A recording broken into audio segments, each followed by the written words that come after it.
I think through the journey of artificial intelligence, Gen AI, it's uncharted territory for a lot of it. We've had large language models. However, the ability for artificial intelligence, it's an enhancement of your life. It's something that shouldn't be feared, in my opinion, but it's something that can definitely add to your life.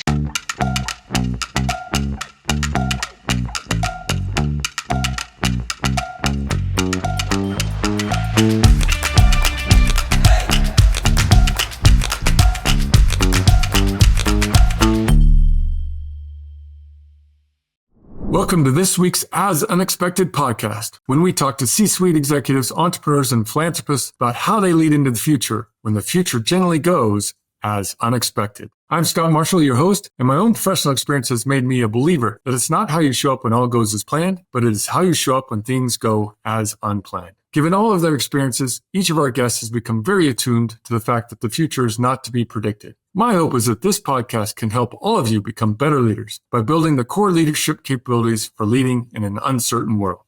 Hey, welcome back, listeners. This is the As Unexpected podcast. I'm Scott Marshall, the host, and again, I am so honored and privileged to have another amazing guest who's going to talk tech and AI and lessons learned and what we all should be thinking about in the future to come. Laura, thank you so much for joining us today. Can you please take a minute to introduce our audience to yourself, your work, your life? Yes, thank you, Scott. Much appreciation to this wonderful podcast and everything you're doing for Semester at Sea.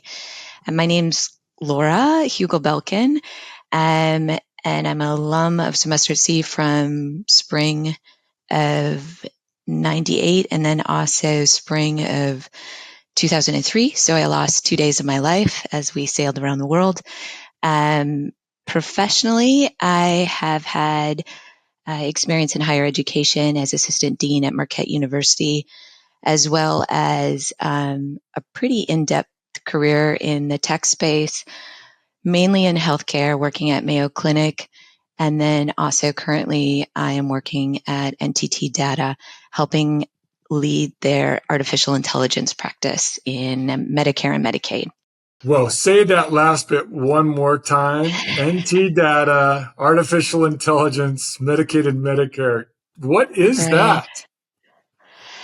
So ideally helping governments, state primarily, but also sometimes federal, look at the landscape of artificial intelligence as it affects mainly access for Medicare and Medicaid members, making sure that those programs have the same benefits as any other health plan has, making sure that there's transparency, accountability, fairness in AI, all of the greatness that AI has, but then also making sure that there's a human in the loop.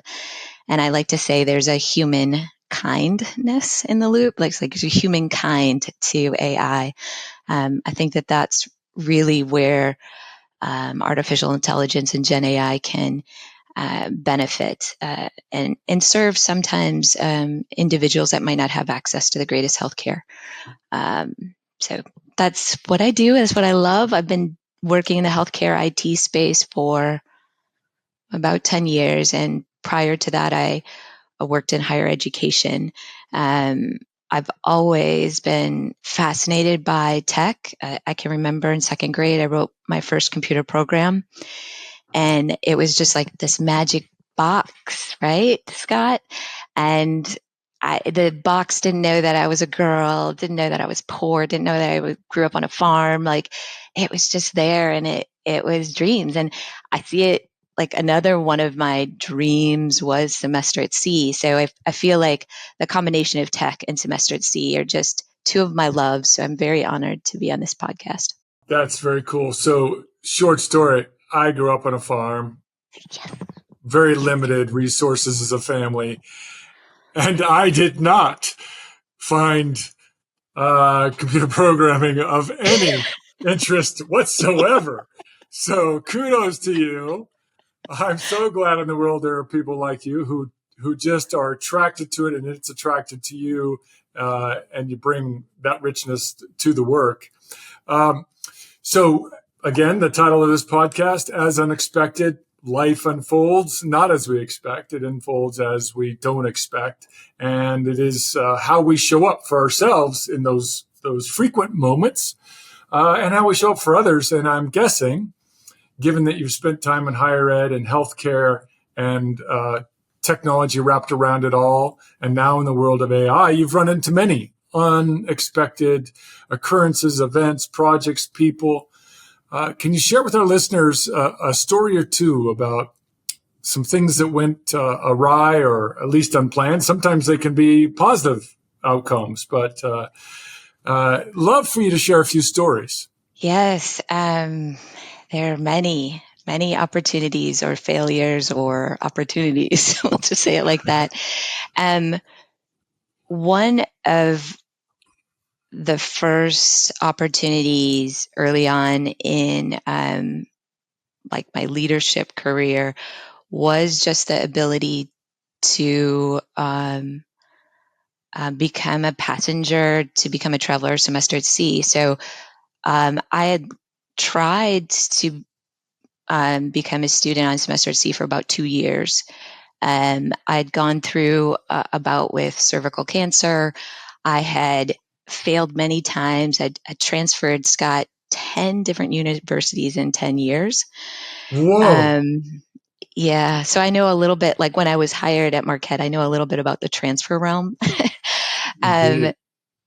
but through it all, when you are, kind of pushed up against the wall, you really start to think about what matters as far as relationships and people and things that you want to do in your life before that you leave this world. And semester at sea definitely was one of mine. And so I risked everything. I transferred to the University of Pittsburgh. I hoped that my financial aid package would transfer with me. I had about $20 in my pocket when I walked up the gangplank in the Bahamas. And I held my financial aid offer letter in my hand, and I was accepted. And there were several times in that whole journey where I wanted to give up, but just continuing to push on regardless. And because of that, I was able to go on semester at sea, and that changed the course of my life for the better. I hope that everyone has an opportunity to go on semester at sea, whether you're a gap year, whether you're a lifelong learner, or whether you're in college. I think it's for everyone, and that everyone should have access to it. So that was something that changed my life, specifically around semester at sea. Another turning point in my life, and because I worked at Mayo Clinic, was when my father had a heart attack, or I call it a heart explosion, because he had to have a transplant. And Mayo Clinic offers the ability for employees to use their services for their family as well. So I was working primarily the day shift as an enterprise architect, business enterprise architect at Mayo Clinic in Rochester. And then at night, I would go see him at St. Mary's.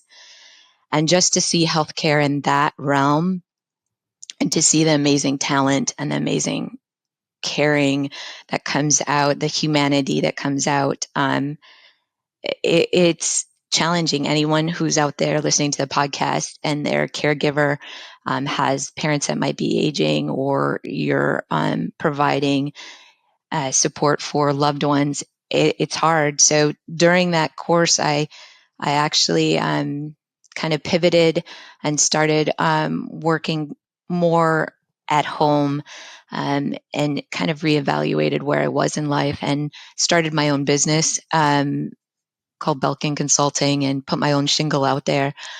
During the process of semester at sea, I also helped co-found a nonprofit, so that there are challenges that I know listeners are facing. It's kind of hard to see where the promise is, and when you're going through challenging times, but just to know that, there's something else out there for you. And one last thing, I know I'm kind of jumping all over, Scott, sorry, but one last thing I noticed with semester at sea and returning home, there was a challenge of reentry. And I think that also making sure that you bring the kindness and the grace into when you do travel, or when you're adjusting through hard, unexpected times, that you give yourself grace, and seeing that at Marquette University with a lot of students who travel abroad, and just the reentry process. And just you never know what your fellow traveler is going through. So just making sure you bring grace and kindness into it, and to yourself as well. There's a lot in what you've shared, Laura. Thank you for actually, I see the connectivity across everything that you just spoke to. And I'd like to explore, if it's okay with you, a little more. If we could say that we're travelers, whether we're at home or not, we're traveling. And sometimes we do run into a roadblock or an obstacle, or, downhill slope, whatever it might be. You clearly have a great deal of strength in your ability to pull yourself through those things. And you've been in healthcare a lot, so you know probably some of this physiology. We are a social brain, a social species. And that fallacy that it's on us, like it's on us to do it. It's actually on us, inclusive, to travel. So as you talk about these journeys that you've taken as a traveler, as a life traveler, where have you seen sort of the co-travelers and their role in your life? And I'm really interested as it relates to your current work and life. How are you co-traveling through this effort with NTT data? How does it surround you, and how are you contributing your own self to that? Yeah, I think through the journey of artificial intelligence, Gen AI, it's uncharted territory for a lot of it. We've had large language models, some people date it back to 1950s.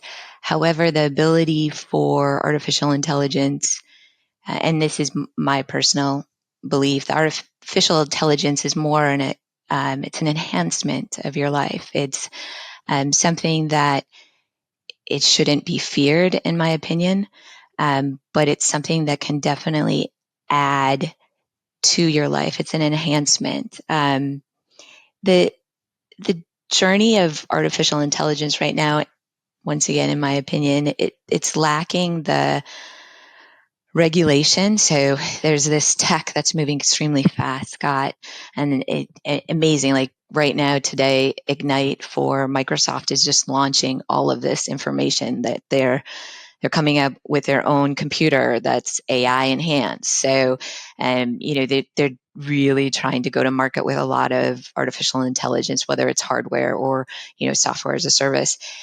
And so it's moving really, really fast. But then we have the legislative bodies throughout the world. If we look at it as a whole entire, world of artificial intelligence, that is moving very slow.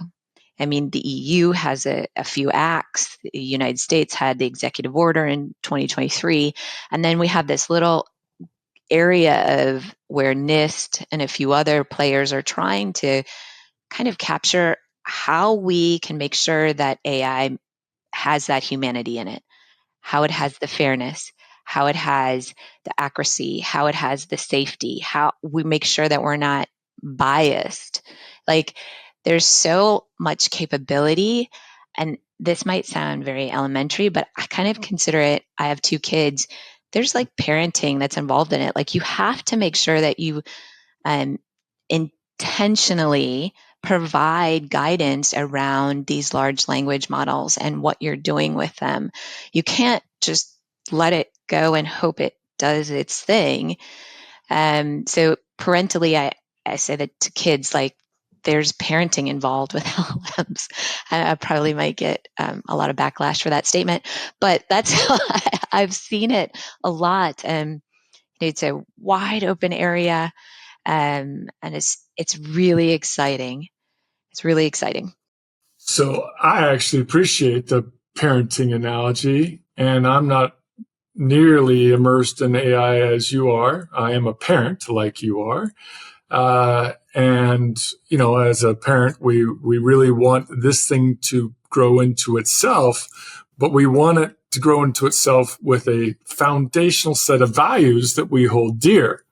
This episode of As Unexpected is sponsored in part by Semester at Sea, a study abroad program for college students and adults on career breaks, sabbaticals, or retired, interested in learning and exploring the world together. Learn more about the Lifelong Learner program at www.semesteratSea.org. Mm-hmm. So I'm extending that metaphor a bit, saying, the time in my household, we're going to make sure that you understand the set of values that are so important to our family. Mm-hmm. And you still will grow into your own person, and you still will go on to live your life, but you got to live that life with that set of values. And so maybe that's a helpful extension of your analogy. Yes, definitely. I was like, oh, we could write a book, Scott, right there. Like, yes. So my also understanding is that the large tech companies are competing with each other, trying to be the leader, even though they don't necessarily know what they're leading to. Is there some accuracy in that statement? Like, what is the destination? Yeah. So I think if you ask each one, I'll just use the hyperscalers as to pull on that thread a little bit, Scott. So AWS, Amazon definitely would say they know where they're going and they know their focus. And Microsoft, like I mentioned before, with Ignite and everything they're doing, especially releasing a laptop that has AI already built in it, they're like, we know what we're doing. And then you have GCP and Google, and they're like, we know what we're doing. And then also I can't be remiss if I don't include Oracle in there too. I mean, sometimes it's almost like you can't keep up with what we're doing. There's so much. I was watching Ignite today and the keynote speaker from Microsoft, and there were so many products that were available. Like it was probably hundreds of product releases that they did today. So I'm sure that they have a marketing plan, they have a strategic plan, and they know, each one of those companies knows where they're going.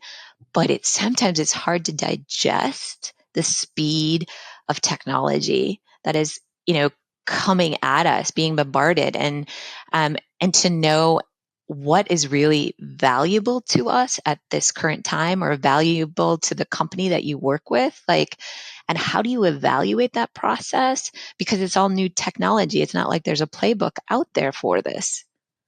Yeah, that's actually really helpful. And I mean, I would never want to discredit these companies. They really are racing fast, and they're trying to prove their value. They're investing tons of money in this. It just feels to me, and others have shared this with me, like, remember back, and we can remember when the internet came along, and there was companies introducing technologies related to the internet very fast. But at that time, they had no idea really what it was going to mean. And everybody said to me, AI is like, the impact will be the internet on steroids. Like, it's so much greater than that. But it still feels like we're at a stage where everybody's pouring money into it, launching products, and they don't know really what 2 years, 3 years, 4 years even would look like. But am I wrong? Do they have a pretty clear roadmap on this stuff? I don't, in my opinion, I don't think they do. I would agree with you, Scott. In a certain aspect, right? There's just so many new inventions that are coming out and it's happening so fast. You mentioned the analogy of, AI being like the internet on steroids, or like, bigger. And sometimes for I just say AI is basically math times data with an intelligent wrapper. So it's the potential has always been there for AI. It's just now the large language models are starting to learn faster. And, it's important to keep that human in the loop to always make sure that there is that checks and balances, that it doesn't just run awry. And that's also as consumers. And I think it's also changing the paradigm and all of the thoughts around careers. My daughter, for example, is a big, maybe I shouldn't say this because her high school would not like it, but she's a big Chat GPT fan. And I looked at her and I'm like, Hallie, you could be a prompt engineering. That's what you're doing. Basically, prompt engineering is just asking really good questions to get the answer that you want. And she's like, I didn't even know that was a career. So there's this opportunity for career changes, career opportunities, like whether you're young or old. If you have that grit and growth mindset, I think that the AI is just, hold on, hold on to the reins, hold on to your hats as we just go forward, because it's happening. These companies, like you said, are pouring billions of dollars into this technology. So um, there's a spot for everyone, I think, in the AI landscape. Yeah, I appreciate that. This really goes into a quote that I wanted to read to you and get your response to. It is from one of my favorite books. The book is Thinking Fast and Slow by Daniel Kahneman. And, there's a lot in it. It's a very thick book. But there's just one that quote in particular stuck with me for so long. So I'm going to read it to you now. It goes like this. We are prone to overestimate how much we understand about the world and to underestimate the role of chance in events. So, given what we've discussed so far and your own personal life experience, how do you reflect on that quote? The underestimating chance, I think, is a really magical part of that statement. It brings the opportunity for big potential, right? It's could you read the beginning part too, Scott? Of course. It goes like this. We are prone to overestimate how much we understand about the world and to underestimate the role of chance in events. Yeah, so the second part, very magical, mysterious. The first part reminds me of information technology and how you're taught to fail fast, not make those assumptions or not overassume that what you're doing is correct, and being able to pick yourself up after you fail. So failing fast, being agile, the first part of it, and just knowing that we're human, we are going to fail. And then that last part of just, loving the aspect of chance and that there's possibility out there and potential, and that the world for the most part is good, right? So there's that mystery. So that's a beautiful quote. Thank you really for is. sharing. Yeah, of course.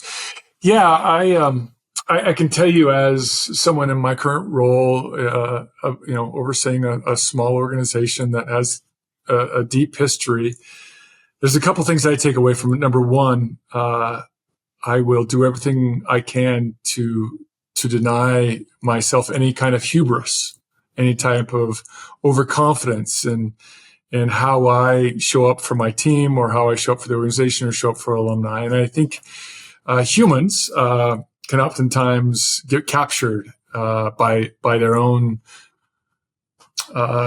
confidence in understanding the world and understanding people. And so how do we balance a sense of confidence that we can do our job, but not really, but also at the same time bring the humility to constantly learn.